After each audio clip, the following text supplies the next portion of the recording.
social support to at-risk groups. If we are aware that who are these children? Today we have children in our schools from broken families, single parent families, and families where parents are not even talking to each other. I knew of a child who said, my father will come home and say, Teri maa ko bol, khana lagaye. And then the mother will say, Tere baap ko bol, khana lagaye, aa jao. So like, the child feels that I am just a postman at home. I'm just carrying messages for my parents. So like, some kind of, and these are at-risk children. They just don't know what to do because they said, my father is right, my mother is right. But I don't understand why I should be always doing this kind of thing. And she says the only time both of them talk to each other is when I am not well. So she says, and we realized that she became ill very often. So that only that the parents will talk to each other. So these are at-risk children whom we really have to do something. Then emphasis on sports, health promoting activities, because mental health is not devoid of physical health. And physical health is not devoid of, child may be very hefty and strong, but you tell him, sit down, and he'll burst out into tears. That does not mean he's a strong physic and he'll be mentally very strong. Then family support counseling, when we know many schools today, and today they are not called child guidance clinics anymore. They are called child and family guidance clinics. Because you can't target the children, it's the families that need more help. Then inculcate spirit of volunteerism. I think when we involve children in doing things for others, we really help them to channelize their energies, and they really feel proud. They really feel proud. And I think some schools have started what is called, they take the children to Nana Nani parks and help them. I know of one school in Thana that does that. That's why I'm saying this. And lastly, helping children to channelize their anger. A lot of suicides that take place is this anger that children feel or even adults feel, and they are not able to verbalize it. They are not able to and they don't become what we will say rebels and harm others. They just turn inwards and harm themselves. They feel so helpless, their anger is so much, they feel so helpless that they don't know what to do with the situation. So the best thing is I remove myself from the situation. I cannot kill somebody else, so I might as well kill myself. So these are some of the group level. And lastly, I thought, since I have said it's a social problem, it's my responsibility to also just sum up some of my thoughts. What can be done at community level? A lot has been said about the media. The role of media, I think, I'm not saying they need to give up what they are doing. I think it just needs to be re-examined.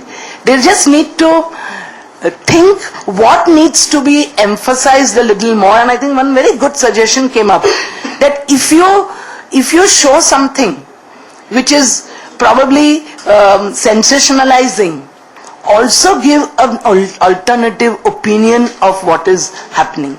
I know today thousands of channels and everybody has to compete for their survival, and again that's a cost we are paying, a price we are paying for development. We want that, we have to do it. So I just leave it at that the role needs to be re-examined. Awareness programs, I think instead of just talking about newspaper articles, only talking about every morning how many people killed, how many people, and recent obsession is on how many died yesterday.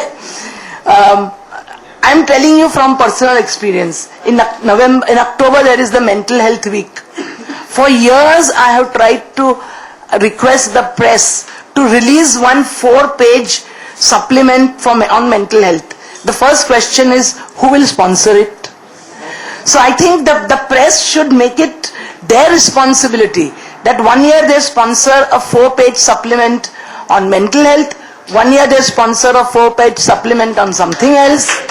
I think that is how probably the press, instead of always asking who's going to sponsor it, I think it's time that the media themselves start sponsoring some of these these sorry, I have nothing against, I read probably almost all the newspapers in my college library, so I have nothing against any particular media or the press, but this is just of my sincere suggestion that it's high time that the press themselves take up the responsibility of sponsoring healthy messages to people.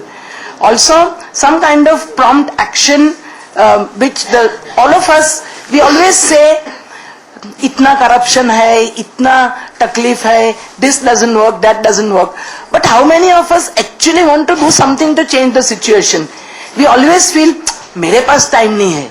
And we always expect, the buck always keeps on passing. I think the buck now needs to stop somewhere.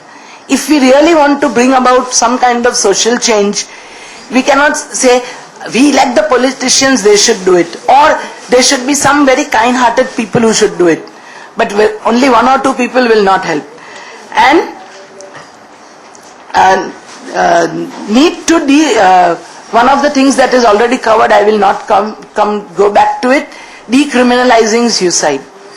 And in the suicide prevention, I used to work for Samaritans for 14 years before I came back to TISS. I remember whenever we took clients who had, we went to the hospital when we came to know that something had happened. Many family members said, the police told us कि तुम ऐसा लिखाओ कि गलती से बेगम का डब्बा hot syrup के बाजू में रखा था, तो इसलिए गलती से खा लिया. मेरा मम्मी का ब्लड प्रेशर का गोली बाकी के गोली के पास रखा था, तो गलती से मैंने खा लिया. So even the police do not want to, they say we understand this person is so upset, we don't want to file a case against them. So I mean, it's just on paper, we say, so why decriminalize it? I think something really needs to, and I know I had the good fortune of working with Dr. Sara Dastur, whom he mentioned, and I know how hard she fought for that thing to be struck down, only because some very ingenuous minds started misusing that, the whole thing came back to zero. So I think something needs to be done. And lastly, promoting spirituality. In my work with people, I'm not talking of religion. I'm not saying you practice your Hinduism, Muslim, this thing, Christianity, Parsi, it's not like that. I'm talking of spirituality. Making people realize that there is something above you, over which you have no control. And it is necessary sometimes to give in, sometimes to fight. Because you're always helping, if you always want people to fight for everything, people also have a limited capacity. Someday they will get tired. So rather than helping them always to fight, helping people to weigh in their minds where to fight and where to make a compromise and where to give up. That kind of spirituality I'm talking about. With this, I keep the floor open, and we have some 15 more minutes to debate. And probably now what we will do is, like Mr. Kulkarni suggested, come up with some specific suggestions which we can take